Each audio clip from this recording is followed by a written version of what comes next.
Hello दोस्तों, आपका हार्दिक स्वागत है आपके अपने YouTube चैनल स्पिरिचुअल हब में। तमसा के तट पर जब राम ने देखा कि प्रजाजन रथ के पीछे दौड़ते ही आ रहे हैं तो उन्होंने रथ को रुकवाया और उन्हें संबोधित करते हुए बोले, प्रिय अयोध्यावासियों, ज्ञात है कि आप लोगों का मेरे प्रति अटूट और निश्चल प्रेम है और इसीलिए आप लोग मुझे बार बार अयोध्या लौट चलने का आग्रह कर रहे हो। यद्यपि आपके इस प्रेम को टालना मेरे लिए अत्यंत कठिन है, किंतु मैं आप लोगों से आग्रह करता हूँ कि आप लोग मेरी विवशता को समझने का प्रयास करें। क्या आप लोग चाहेंगे कि मैं पिता की आज्ञा भंग करके पाप का भागी बनूं? मैं जानता हूं कि आप लोग मुझसे वास्तविक स्नेह रखते हैं और ऐसा कदापि नहीं चाहेंगे। अतः आप लोगों के लिए यही उचित है कि मुझे प्रेमपूर्वक वन जाने के लिए विदा करें और भरत को राजा स्वीकार करके उनके निर्देशों का पालन करें। और भी अनेकों प्रकार से नगरवासियों को समझा बुझा कर राम ने सुमंत से पुनः रथ को आगे बढ़ाने का अनुरोध किया। कुछ क्षणों के लिए राम के कथन का प्रभाव प्रजाजनों पर पड़ा, किंतु रथ के चलते ही वे फिर से रोते बिलखते रथ के पीछे चलने लगे।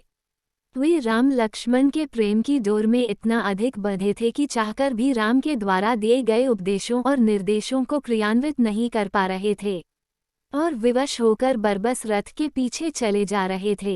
उनकी बुद्धि उन्हें रोक रही थी, किंतु हृदय उन्हें बलात् रथ के साथ घसीटे लिए जा रहा था। उनकी भावनाओं के आगे उनका विवेक कुछ भी काम नहीं कर पा रहा था।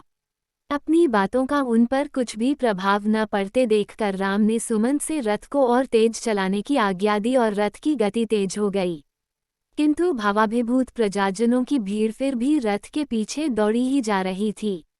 तमसा नदी के तट पर पहुँचते पहुँचते रथ के अश्व भी क्लांत हो चुके थे तथा उन्हें विश्राम आवश्यकता थी। मंत्री सुमंत ने रथ वहीं रोक दिया। राम, सीता और लक्ष्मण तीनों रथ से उतर आए। वे तमसा के तट पर खड़े होकर उसकी लहरों का आनंद लेने लगे। इतने में ही रोते बिलखते वे सहस्त्रों अयोध्यावासी भी वहां आ पहुंचे जो रथ की गति के साथ न चल पाने के कारण पीछे रह गए थे। उन्होंने चारों ओर से राम, लक्ष्मण तथा सीता को घेर लिया और अनेकों प्रकार के भावुकतापूर्ण तर्क देकर उनसे वापस अयोध्या चलने का अनुरोध करने लगे। रामचंद्र ने उन्हें अनेकों प्रकार से धैर्य बंधाया। उनके कुछ शांत होने पर रामचंद्र ने प्रजाजनों से प्रेमपूर्वक आग्रह किया कि वे वापस लौट जावें। राम तथा प्रजाजनों के मध्य संवाद अबाध गति से चलता रहा और रात्रि हो गई। भूख प्यास तथा लंबी यात्रा की थकान से आक्रांत अयोध्यावासी वहीं वन के वृक्षों के कंदमूल फल खाकर भूमि पर सो गए। जब ब्राह्म मुहूर्त में रामचंद्र की निद्रा टूटी तो वे उन निद्रामग्न नगरवासियों की ओर देखकर लक्ष्मण से बोले, भैया, मुझसे इन प्रजाजनों का ये त्यागपूर्ण कष्ट देखा नहीं जा रहा है, इसलिए अब यही उचित है कि हम लोग चुपचाप यहाँ से निकल पड़ें। अतः हे लक्ष्मण, तुम शीघ्र जाकर तत्काल रथ तैयार करवा लो, किंतु ध्यान रखना कि किसी प्रकार की आहट न हो, वरना ये जागकर फिर हमारे पीछे पीछे आने लगेंगे। राम के आदेशानुसार लक्ष्मण ने सुमंत से आग्रह करके रथ को थोड़ी दूर पर एक निर्जन स्थान में खड़ा करवा दिया। पुरवासियों को आभास तक नहीं मिला कि कब वे रथ में सवार होकर तपोवन की ओर निकल गए। पुरवासियों की निद्रा भंग होने पर वे सब उन्हें ढूंढने लगे और रथ की लीक के पीछे पीछे बहुत दूर तक गए।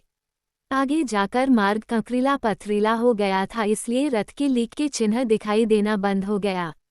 अनेकों प्रयत्न करने पर भी जब वे रथ के मार्ग का अनुसरण न कर सके तो निराश होकर वे विलाप करते हुए लौट पड़े। अगर आपको हमारी वीडियो पसंद आई हो तो वीडियो को लाइक करें और चैनल को सब्सक्राइब करना ना भूलें। धन्यवाद।